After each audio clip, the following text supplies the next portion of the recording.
When the Game Gear was released, I was about 10. Everybody wanted one, everybody was talking about it all the time. But being a Nintendo kid, I told myself, nah, I don't want a Game Gear. It doesn't have Mario on it. And then my cousin got one and he brought it over to my house one time when he came to visit and oh my god. It blew my freaking mind. A color screen on a portable gaming system. That was the stuff of dreams back then. But now it's 2025. I'm a grown-ass man and I can just have the things I want. Except for a girlfriend. I haven't figured that one out. So today I'm going to fulfill my destiny of playing the best Game Gear games ever. I've gone through the entire Game Gear library and I've tried all the best games that everybody loves. And I've also found a heck ton of lesser known games that are amazing. And I'll tell you right now that I saved my favorite one for the end. So, you gotta watch the whole video.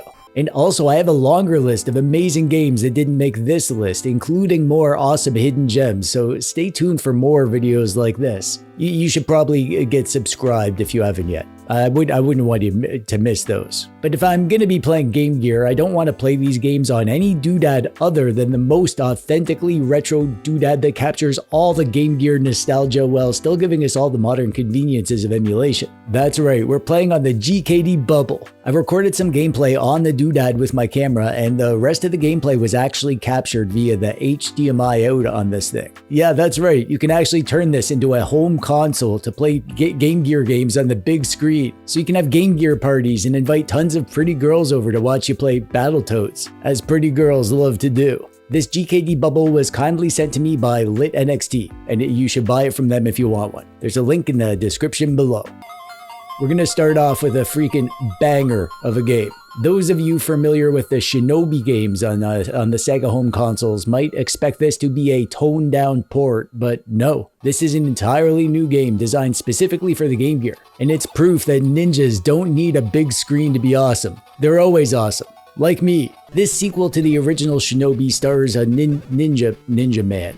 It stars Shinobi, I guess. Is that his name? I don't know. On a mission to rescue his fellow ninjas who have been captured, and also retrieve their corresponding elemental crystals. Not much by way of story, but that's fine. It's a side-scrolling slice 'em up with tight controls, challenging levels, and a good amount of depth considering it's a handheld adaptation of its bigger home console brother. What's interesting here is that you have a level select. You can choose to go to any stage to rescue a specific color of your buddies, so you're not stuck into a linear level progression. And also, when you save one of your buddies, you gain the ability to switch to them on the fly. And each has their own kind of abilities, and sometimes you need to use a specific power to get past a certain obstacle, so it's actually like a mix of Mega Man, where you gain new powers, and a Metroidvania, because you need to return to previous areas when you have more tools. It's neat. The animations are good, the graphics are sharp, the music slaps, as the kids say, and the difficulty is just right. It's tough enough to feel rewarding, but it's not so hard that you'll chuck your GKD pixel across the room.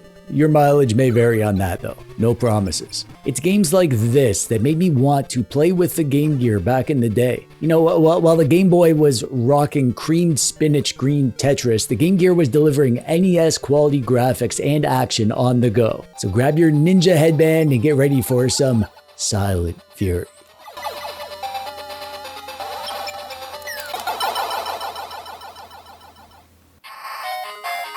Sonic Drift 2 is, it's Mario Kart for Sega fans, but with hedgehogs and less polish, I guess. This kart racer for the Game Gear lets you play as your favorite Sonic characters from the Sonic universe, each with their own kind of style. The tracks are themed around classic Sonic zones, which is a nice touch, and the sprite work is colorful and charming, but let's be real. This game is more about the novelty of seeing Sonic characters driving cars than it is about tight racing mechanics. Now, I know you're looking at the screen and you see this super old retro style racing game, and maybe you've played games like this and they weren't very good, but you gotta trust me here. There is more to this game than it seems at first. This feels a lot more like Mario Kart than a simple racing game like Rad Racer, but it's on a system that really Mario Kart couldn't exist on. It may look primitive, because it is, but it has it where it counts. The driving mechanics are tight and satisfying, and the tracks feel different with new gameplay twists that are constantly changing things up. The graphics are bright and colorful and very technically impressive, and it's just really cool to see such a competent racing game engine engine come out of the humble little Game Gear.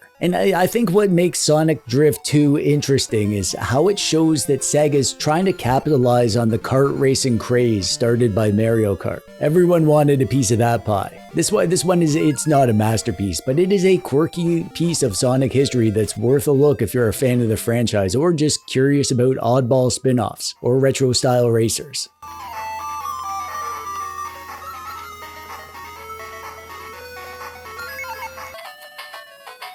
Mega Man on the Game Gear is, well, I mean, it's Mega Man. If you've played Mega Man games, you know what to expect. And if you haven't, then this is as good a time as any to try out this amazing series. There are lots of ports of Mega Man games hither and thither, but this one isn't a port. It's an original game designed specifically for the Game Gear. You got the classic Mega Man tools at your disposal, and running, jumping, shooting, sliding, and stealing powers from defeated bosses. It's a really nice looking game with vibrant colors that make the sprites pop, but I think that because the Game Gear screen was so small, the cropping of the screen can be a little bit tricky in this one, with enemies often feeling like they're just barely off the screen but still causing you stress. The level design is creative, lots of variety with underwater sections and vertical climbs that show off the hardware's scrolling scene capabilities. The music, as expected from a Mega Man game, is fantastic. Chiptune goodness that'll get stuck in your head, in a good way. The game feels a bit rough compared to its NES counterparts, because of some clunky controls and frustrating moments, but considering the limitations of the Game Gear, I feel this gives you a nearly console-like portable Mega Man experience. And there's lots here to enjoy, even if you've played other Mega Man games. This isn't the best Mega Man game, but it's a good one, and it's more Mega Man, which Mega Man fans will be happy about. And also, getting a real Mega Man game on the Game Gear kind of shows off the ambition of the console and its reach. I really like playing handheld versions of bigger games that I enjoyed on consoles. It's these little handheld oddities that make exploring libraries like the Game Gear interesting. It's like a neat footnote in retro gaming history.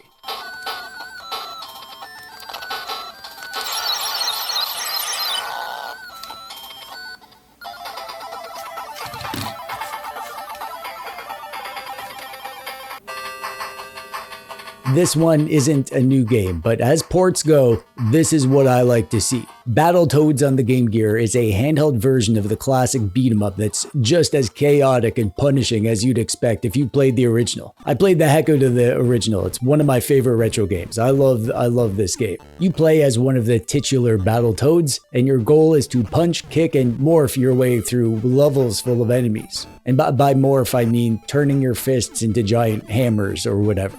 That was a thing back in the 90s. Characters could just do that sort of thing. The Game Gear version does a solid job of capturing the spirit of the original. The graphics are vibrant, the animations are delightfully over the top, and the music keeps the energy high, right up until you die for the 20th freaking time. One of the things that I love about this game is how varied the levels are. Each one is different with some unique twists, like a hoverbike section that, due to the inherent slowdown of the Game Gear, is slightly less brutal than the NES version. Slightly. What makes this game stand out here is how it shows that a game like Battletoads could work on a handheld. These Game Gear games almost feel like demakes, because they are, I guess. So it's not as polished as the console versions, but it's a faithful adaptation that only slightly waters down the core game. And that actually adds to its quirkiness. It makes me like it more, because the core game is still great and fun. And it's just interesting to see how it's been adapted to the smaller system. And let's be honest, any game that lets you beat up aliens with a giant frog foot is worth checking out. Come on now. So if you're up for a freaking brutal challenge or just really love frogs, like I do, they're my favorite animal, then give this one a shot. Just don't blame me if you croak under the pressure.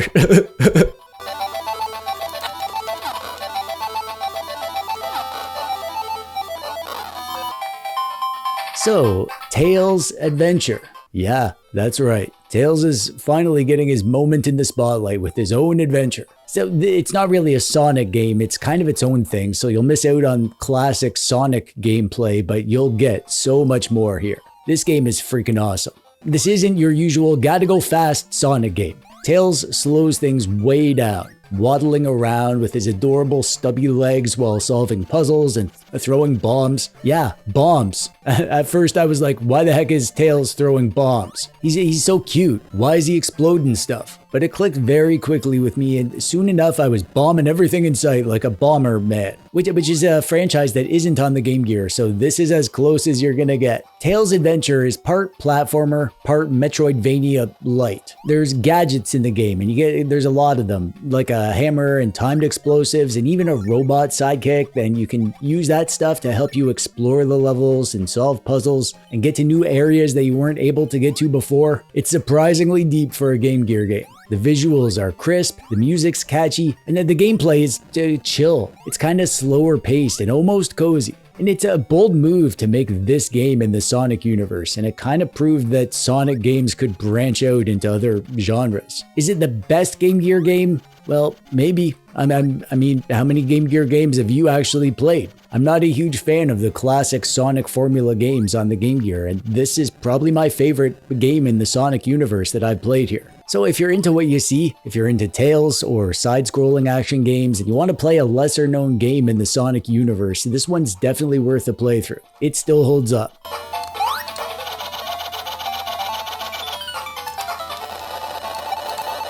And I told you I'd toss in a few hidden gems, and I'm a dweeb of my word, so here you go.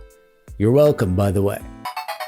This is Slider. I had never heard of this game. I found it when I was going through my games list, and at first I was like, what the heck even is this? It doesn't make a good first impression. It doesn't look or seem very fun. But after playing for a few minutes, I was hooked, and I ended up playing this for way longer than I expected. The gameplay is crazy simple. You're a fuzzy little boy and you find yourself on a map made of tiles. And as you walk around, you change the color of the tiles. And you have a button to shoot. And that's it. That's the extent of your skills. But here's the thing. The maps have a whole bunch of other kinds of tiles that do stuff, like spawn enemies and activate teleporters and traps that explode. There are tiles that behave like ice where you can't stop, and tiles that are like a conveyor belt that only move in one direction. So you go around trying to clear the tiles and maintain your safety by keeping the enemies clear, and it's more about finding an optimal way to clear the level safety rather than like twitchy arcade action stuff. It's kind of slower paced. It's a chill game, but it's not easy, and there is something about the combination of simple mechanics that they went with that makes it super satisfying. If you try this, I can promise you that you'll have a good time, and if you're like me, you'll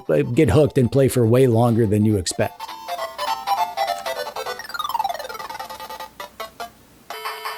And I told you I was going to save the best for last, so here it is. The prophecy has been fulfilled. This is my favorite game for the Game Gear that I've discovered so far. It's so good and so fun that I have legit played this for hours, which is not what I would have expected for a Game Gear game. It's called Dragon Crystal. The entire story is explained in this one cutscene. You're a guy and you go into a crystal, and now you're a fighter guy, and then you're in some far off land. That's it. That's all the story you get. And it's more than you deserve, to be honest. This is a roguelike game in the truest sense, which means that you're going to get randomly generated levels and you move orthogonally in a grid, and the enemies move in the same way, and each action that you do is one pip of time, so everything happens at once, but only as you do stuff, if that makes sense. Yes, it does. I love roguelike games, and I love so much about this game. One thing they did amazing is the items. There are so many different rods and books and armor and rings and stuff you can find, and it's usually a mystery about what they do. It just tells you their color, which gives you a vague hint about their effect, but you don't get to find out until you activate them. Sometimes it's good, and sometimes it's bad. And that leads to some super interesting situations. Usually terrible in my experience, but sometimes good. And it's that carrot on a string that makes you want to use that random rod that you found just to see if it's good or bad. And then you get poisoned or something and you're like, why did I do that? And then you do it again next time. Your goal is to find the level exit to advance to the next stage, and each stage has different art and tiles, so it feels like an epic journey. The levels get tougher and tougher, so you kind of want to get to the next level because you want to see what's there and get better stuff, but you also should probably stay here and keep exploring and find stuff to be more prepared. Like all good roguelikes, there's a risk versus reward loop that is super satisfying. Also, you're being followed by an egg. And yes, I understand that that's confusing. I won't spoil why you're being followed by an egg, because I was delighted when I found out. And if that's not enough to pique your curiosity, then I don't know what will.